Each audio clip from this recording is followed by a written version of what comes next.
송선미 씨 남편과 관련해가지고 소송이 하나 있었습니다. 김성수 변호사님, 어떤 소유권 이전 등기 말소 소송 좀 어렵네요. 예, 맞습니다. 이게 좀 사실관계가 복잡해서 사실관계를 먼저 설명을 좀 드리자면 예. 600억 자산을 가진 101세에 사망하신 조부, 할아버지가 계세요. 그리고 그분의 상속인으로 12명의 상속인이 원래 있었는데 예. 이분이 2017년에 사망을 했는데 2016년 그리고 2017년에 증여계약서를 작성한 것을 기반으로 해서 이 상속인 12명 중에 한 명인 곽 씨, 그 곽 씨와 그리고 곽 씨의 아들 명의로 이 재산 모두가 증여가 됩니다. 예. 그렇게 되면서 이제 상속인들이 이게 이상하다, 증여계약이 이렇게 있을 수가 없다라고 해서 증여계약 무효를 이유로 해서 소유권 이전 등기한 것을 그 부동산을 다시 말소해달라라는 소송을 제기를 한 것이고 이 과정에서 이 증여를 받은 곽 씨의 아들, 그러니까 예. 39세의 곽 씨가 그 외손자인 그 송선미 씨의 남편인 고 씨를 살인 청부를 하면서 이게 좀 사건이 굉장히 유명해진 그런 사례인데 예. 그 30일 날 예, 재판이 판결이 나면서 예. 그 판결에서 1심에서는 그것이 그러니까 곽 씨들의 증여 그 사실 자체가 좀 믿을 수가 없기 때문에 예. 돌려주는 것이 맞다. 이렇게 지금 판결이 난 상황입니다. 그러니까 할아버지 재산 소유권 옮겨놓은 거를 무효로 해달라. 그래서 무효로 해준 거예요. 예, 맞습니다. 근데 하정현 변호사, 네. 사실 이 송선미 씨의 남편이 이 소송 준비하다가 화를 입은 거잖아요. 그렇죠. 그러니까 송선미 씨 남편이 그 외사촌이 그 자신의 아버지하고 이제 공모를 해가지고 외할아버지의 한국 안에 있는 재산을 말하자면 강탈을 한 거죠. 그래서 외할아버지가 그 사실을 뒤늦게 알고 이제 그 재산을 되찾으려고 하는데 이미 본인은 노쇠했기 때문에 대응을 하기가 어려워서 한국에 있는 그 송선미 씨 남편한테 도움을 청해가지고 송선미 씨 남편이 법적인 싸움을 이렇게 그 외할아버지를 도와드리는 과정에서 거기에 앙심을 품은 외사촌 형이 예. 이제 그 살인 청부를 했던 거죠. 근데 이걸 가지고 이제 우리나라 매체들이 처음에 뭐 재산 싸움이다 이런 식으로 보도를 하는 바람에 그러니까 후손들 간에 서로 유산을 많이 갖기 위해서 재산 싸움을 벌인 것이 아니라 그렇죠. 외할아버지가 이 장손하고 이 손자한테 재산을 강탈당해서 예. 그걸 되찾는 걸 도와드리는 거였는데 이걸 이제 재산 싸움 프레임으로 처음에 잘못 알려지는 바람에 굉장히 거기에 대해서 이제 송선미 씨가 안타까움을 토로했고 이번에 이런 그 재판 과정을 통해서 뭔가 사건의 실체가 알려지면서 예. 그 송선미 씨 남편이 뭐 이 잘못된 그런 어떤 그 재산 욕심을 한 것이 아니었다. 그 외할아버지를 순수하게 도와드린 것이 맞았다. 그게 이제 밝혀진 것 같습니다. 그러면 이 곽 씨 부자라는 사람들은 재산을 옮겨놓는 과정에서 그거는 뭐 술도 먹이고 이 재판 기록에 보면 그런 네. 식으로 나오더라고요. 그러니까 거의 이 사문서 위조에 해당하는 사기로 이제 나중에 드러났습니다. 예. 그러니까 할아버지의 의사와는 상관없이 할아버지가 워낙 고령이긴 하시잖아요.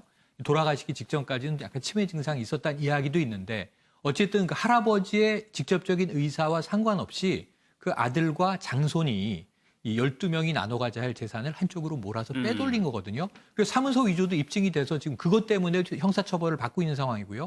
또 살인교사로도 지금 형사처벌을 받고 있는 상황이고요. 예. 그런데 이 소송 자체는 이 형사와 아무 상관없이 민사기 때문에 이 말소를 다시 이 등기를 말소해서 되돌린다고 하면 예. 12명의 상속인에게 이 재산이 고르게 돌아가야 한다. 그래서 아주 희한한 게 뭐냐면요. 재산을 뺏기는 것도 아닙니다.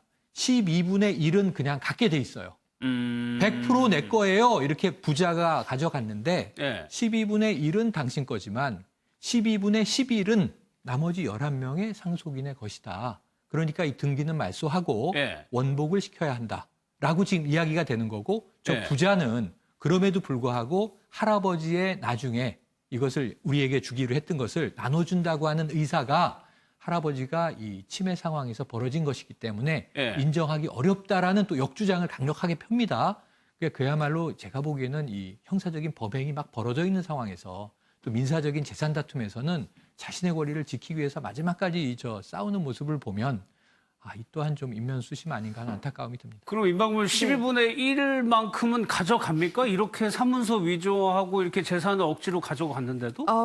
이제 아들이, 그러니까 예. 그 손자죠. 손자가 지금 상소심 지금 받고 있어요. 1심에서 이제 살인 교사와 뭐 사문서 위조로 이제 형을 받았고요. 근데 지금 이 12분의 1을 가져간 사람은요. 그 지금 항소심 재판 중에 있는 그 손자가 아니라 그 손자의 아버지입니다. 그러니까 지금 돌아가신 할아버지 아들이에요. 그러니까 이 사람은 상관이 없어서 이분은 이제 12분의 1을 받게 된 거죠. 그러면은 이 사건의 전말이 하재훈 지금 이 곽 씨라는 사람은 자신의 청부했다는 것도 좀 부정하는 식으로 보도가 나오고 있는데 네. 이거 이제 옮겨놓고 이게 막히려고 하니까 앙심을 품고 거기에 청부를 했을 가능성이 있겠네요.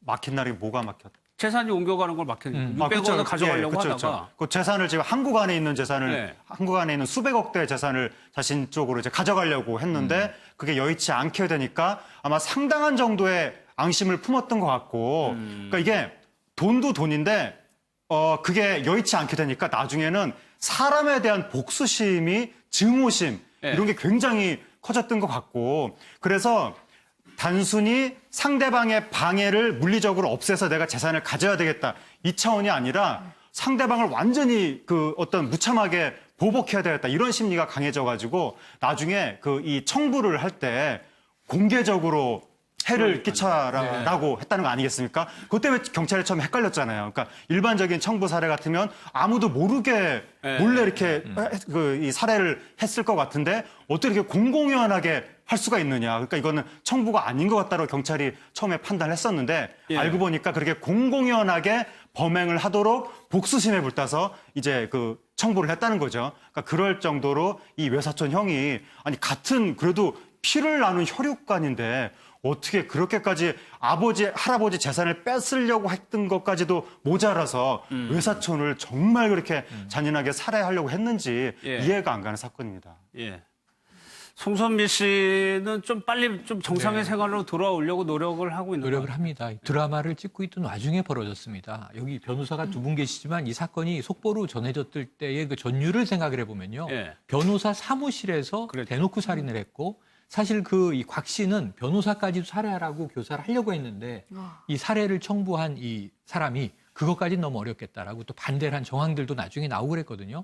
송선미 씨 충격 굉장히 컸고요. 이 드라마를 더 이상 진행하기 어려운 상황이었는데 6일 전에 SNS를 보면 지금 혈육이 하나 남겨져 있잖아요. 네. 남편은 가셨지만 네가 원하는 게 무엇인지 알아가고 네가 좋아하는 게 무엇인지 알아가고 너를 알고 다른 일을 이해하는 멋진 아이로 자라달라. 예. 딸에게 모든 애정을 쏟고 있는 것 같습니다. 예.